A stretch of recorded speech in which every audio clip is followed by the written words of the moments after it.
States of America and to the republic for which it stands, one nation, under God, indivisible, with liberty and justice for all. Amen. Katie, you want to hit us with a roll call? Yes. Commissioner Blakely. Here. Chairman Bradley. Here. Commissioner Howley. Here. Commissioner Kine. Here. And Commissioner Mobley let us know that he would not be in attendance, and Vice Chair Sykes. Here. And then we have the approval of our minutes from October 11th, 2022. Is there any additions, changes, questions? Mr. Chair, I motion that we approve the minutes as presented. Second. All in favor? Aye. At this time, we're going to open up the floor for oral comments from the public. Members of the public may be heard on any item of interest that are not on the agenda. Speakers addressing the commission will be limited to 3 minutes per speaker. Please be advised that by law, the commission is not able to deliberate or take actions on issues presented during oral comments. And Katie, you're going to put up on the screen for anybody that's calling in on the Zoom? It should be on the There it is.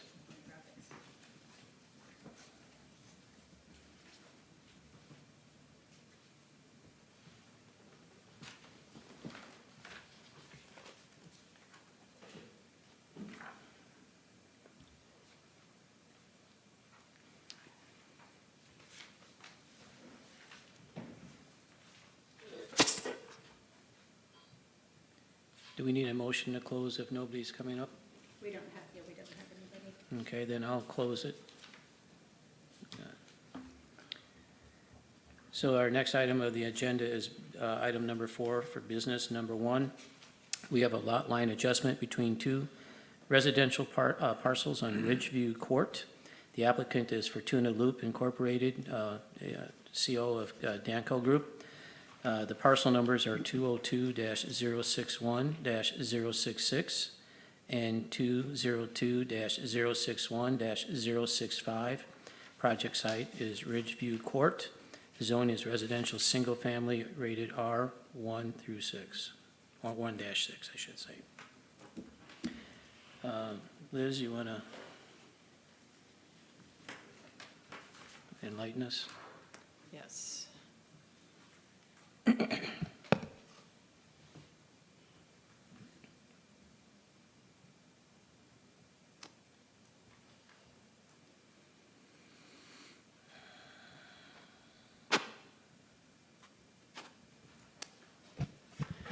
So it looks like I have lost my connection to Zoom, so I don't think the presentation will work.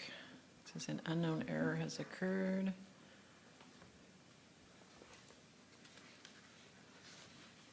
Can you just review it with us, maybe through the notes and reflect to the? I sure can. And you have these exhibits in your staff report, and which is also placed online, so the packet is available and has been available for. Would you like this to use it to discuss? Yeah. Would it be helpful? Yeah, so, okay. Yeah, Katie will put it on hers, but meanwhile, I will begin.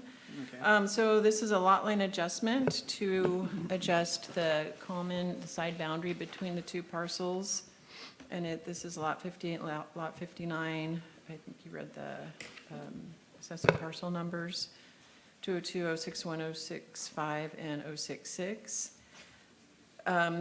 These lots are in the Riverview Terrace subdivision. The location is to the east of Vernonville Road and south of Loop Road. And these are the lots that, if you drive by, you see that up on the hill. The subdivision has been under development for a couple of years now. It's about 2/3 built out. So one of the parcels had been constructed with a single-family residence, and just prior, so it was basically completed, but prior to requesting a final inspection, they did identify that the house was 1.09, so about 1 foot too close to the property line. It was located within the required 5-foot setback. So they did approach the city and let us know about that and wanted to resolve it. So, the easiest way to do that, the parcel to the south is vacant, so it was a matter of relocating that property line, and they did find a way to just, it was tight, but they did get it to meet the setback for that property. It also had to maintain the minimum lot width of 60 feet. So if they adjusted it too far, then the adjoining lot would have been less than 60 feet. So they were able to do that, and that is in your packet. The site plan is on page 17, and that shows the frontage on Ridgeview Court and the 2 parcels, and you can see that the one on the north side is, you can see the building footprint, and then the parcel on the south is vacant. And then it's hard to see, but it is a 1-foot adjustment. It's a small distance to show on a map, but it is called out on that map as 1.09 feet. So this is the R16 zone. It's a, straightforward lot line adjustment. There aren't any, typically in a lot line adjustment, we would make sure that the new line isn't going to be blocking any access or utilities, and we found that both of those things, will still function perfectly fine. Both parcels have the width, for a driveway to serve the residences. Utilities won't be affected. There's main lines in the road, associated with the new subdivision, and then laterals, for the developed house and for any future new house. There's plenty of width, for the laterals. So neither of those things will be affected. Like all of our light line adjustments, this one has been reviewed by the city engineer, and he would look at those things as well, access and easements, and provision of city services, or all of the utility services. The city surveyor did review the lot line adjustment. He looks for those things as well as compliance with the lot line adjustment requirements of the Subdivision Map Act, and those things were met. He also does review the lot line adjustment notice that gets recorded, so that basically that the legal description is accurate. In this case, the legal description is just going to be referring to Lot 58 and Lot 59 of the Riverview Terrace subdivision. So you do have the findings for compliance with the zoning code in your packet. It's basically what I just described. And that's all I have, and I'll pass that back to the Planning Commission for questions. I do see that the applicant's surveyor is on Zoom, if you have any questions. Anyone have any questions?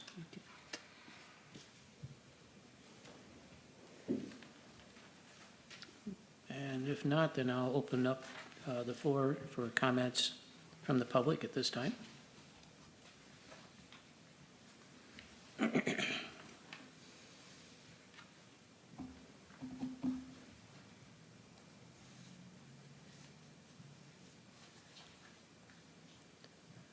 Seeing that nobody is coming forward through Zoom or otherwise, I entertain a motion to close public comment. I'll make a motion to close public comment. Second? All in favor? Aye.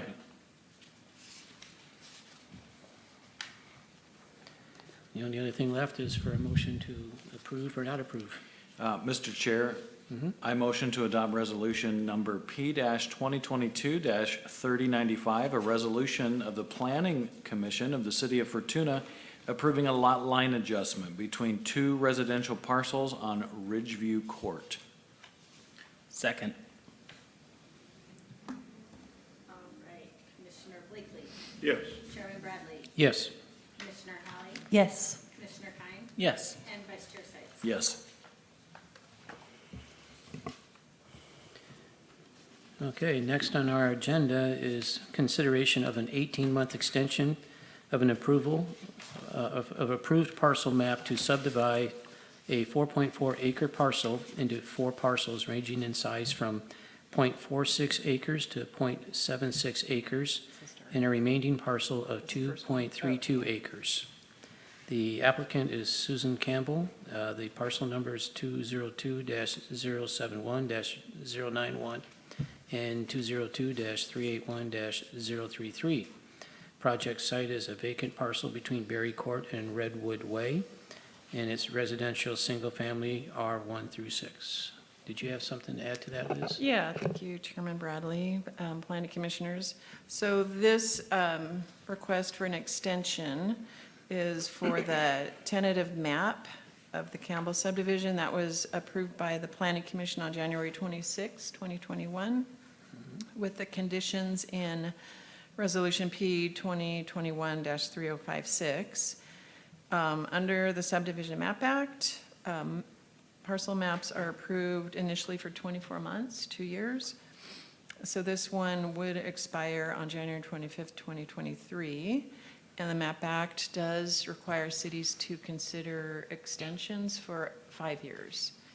And then the MAP Act allows cities to determine, the increments for extensions. The Fortuna subdivision code is in Title 16, and it establishes expirations or reapprovals every 18 months with a 6-month for the last period to make up the 5 years. So upon submittal of a request, so the applicant, it's their job, their duty to submit a request before the expiration, in which they've done a couple of months before, so we like that. Gives us plenty of time to get it scheduled. So I'll just go over the map really quickly to kind of give you a refresher. The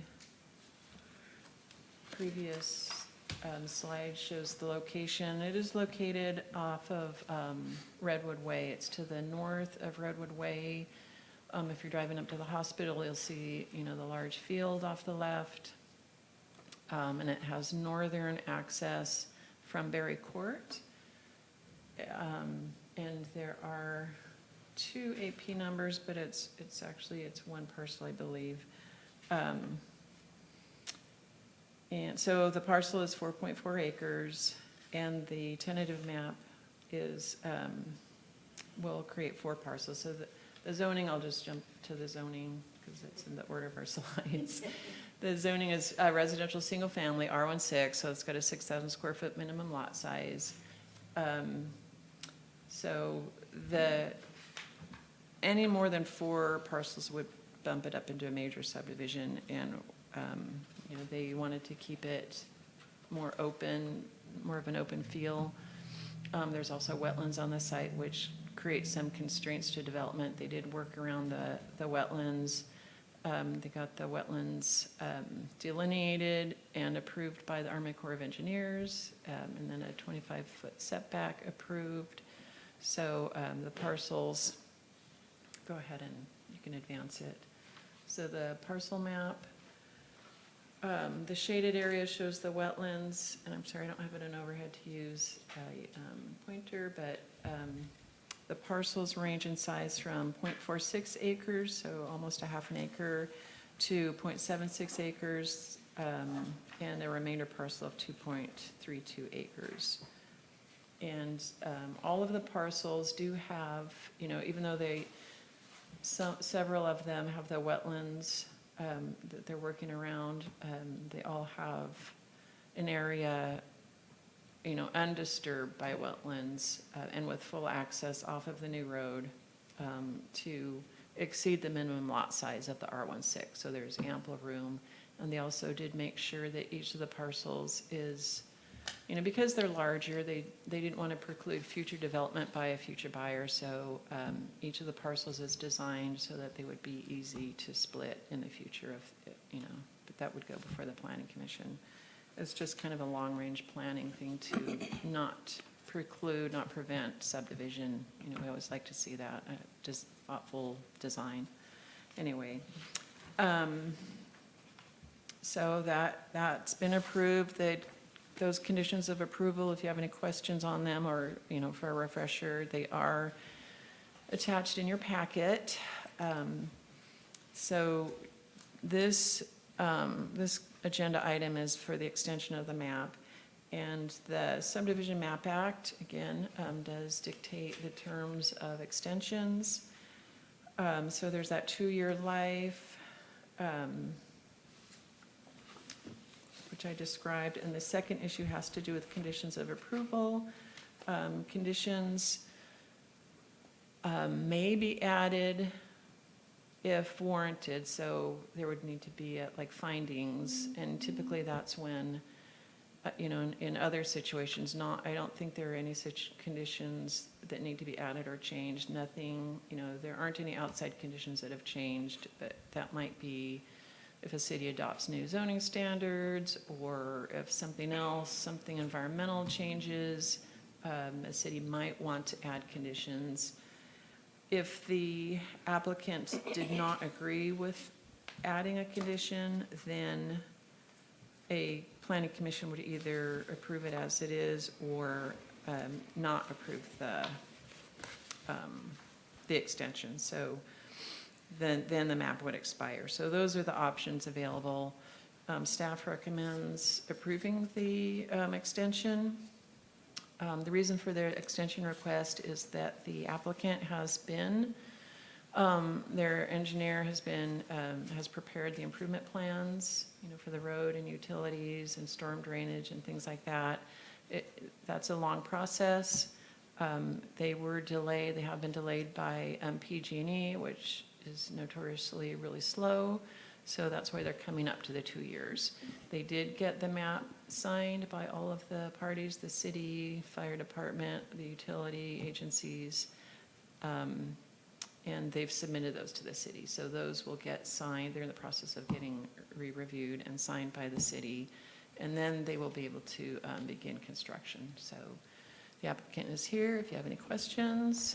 And with that, I'll turn it back to the Planning Commission. Thank you. Anybody have any questions? Comments? If not, I'll open up any comments from the public at this time. And if you do address us, please give us state your name and your address for us. Yeah, Bill Thorington, 501 Mile Lane, Fortuna, California. I'm the project manager. My wife Susan is the applicant. I'm sorry that we even had to come before you to get an extension. I don't like extensions myself, but COVID has basically shut PG&E down. Our first application spent almost 4 months in their offices, and then COVID hit and they lost it. They sent everybody home to work from home, and they couldn't find our application. So we started over again, and it's just been, I mean, chasing your tail and herding cats, you know. But we finally got the final map from PG&E. Everybody has signed off of it now. So we're in a position of updating our bids with our contractors, and weather permitting, we plan on starting construction as soon as conceivably possible. But we're headed right into the winter time, and I didn't think we were going to finish this by January. So the extension was just to buy us the time to finish it this spring. So I hope you approve, and if you have any questions. Oh, thank you for that report. Thank you. Thanks. I guess I'll take a motion to close comments from the public floor. I'll make a motion to close public comment. Second. All in favor? Aye. So I'll bring it back up here to us. I have a question before we do make a motion on this list. Do we need to, in the motion, specifically indicate that the 18-month extension will commence on January 25th, 2023, or is that just assumed? Yeah, I think it's assumed, well, it's in the record. That's when the resolution, you know, we track it from the date of the resolution. So we know that there's an initial 2-year life. So the 18-month extension would naturally start from the day, you know, that date. Okay. So I'll entertain a motion if there's no other questions or comments from the No. astute members above here. I'll make a motion to adopt resolution number P-2022-3096, a resolution of the Planning Commission of the City of Fortuna approving an 18-month extension for the Campbell parcel map. Second. All right, Commissioner Blakely. Roll call vote. Yes. Chairman Bradley. Yes. Commissioner Howard. Yes. Commissioner Kine. Yes. And Vice Chair Sims. Yes. Good luck with that. Yeah. Let's hope there's no more delays. Yeah, no more delays.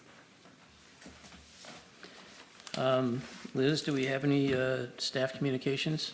No, I will, just one. I will report on the Planning Commissioners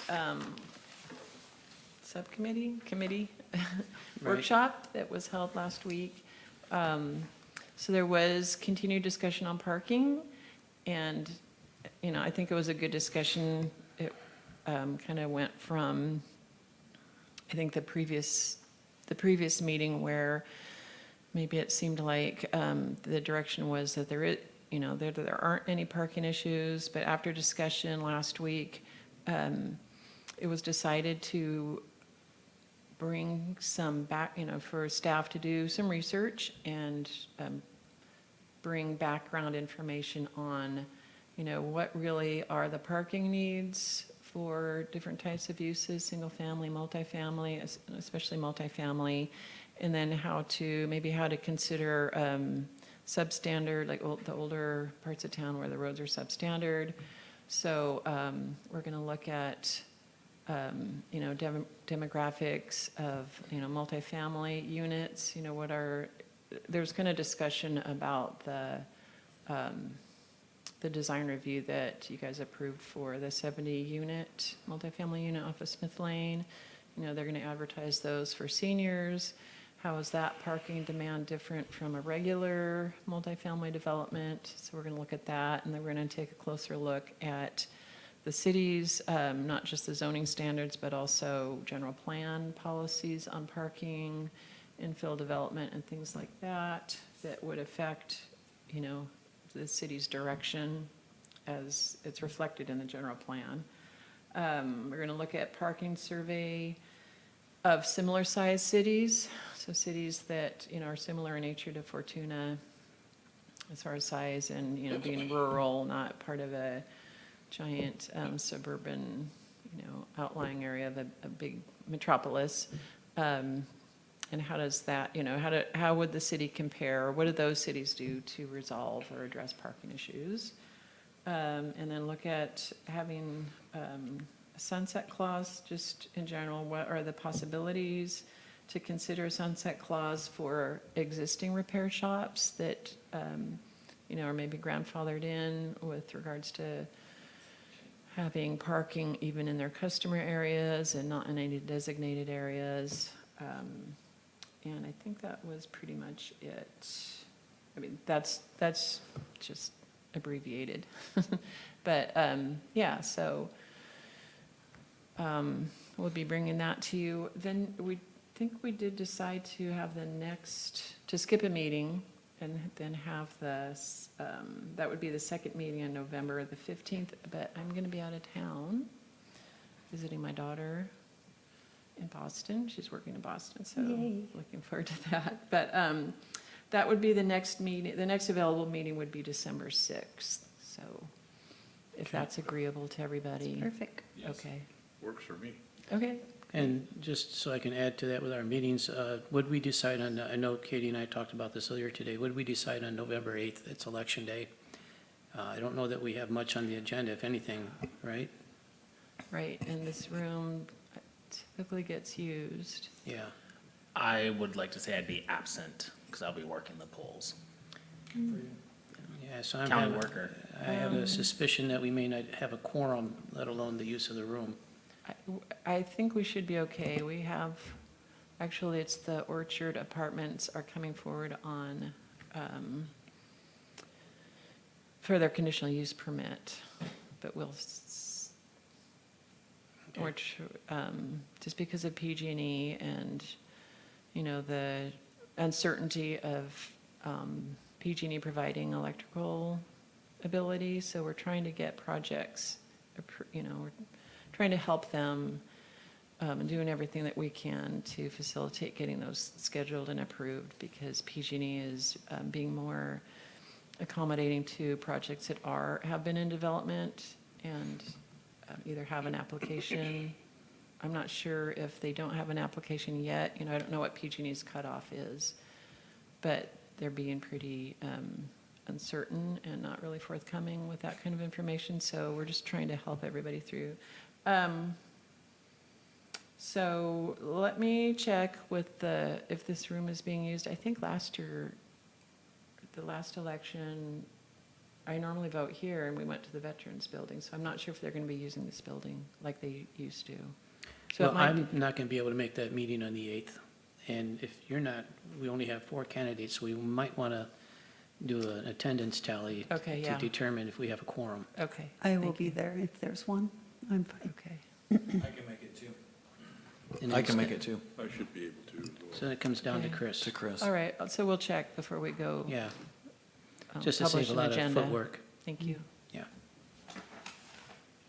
Appreciate all you guys do. Yeah, thank Yeah. you. You do a great job. I'll take entertainment for a motion to adjourn. I'll make a motion to adjourn. I'll second that. All in favor? Aye. Thank you, guys. You did a great job.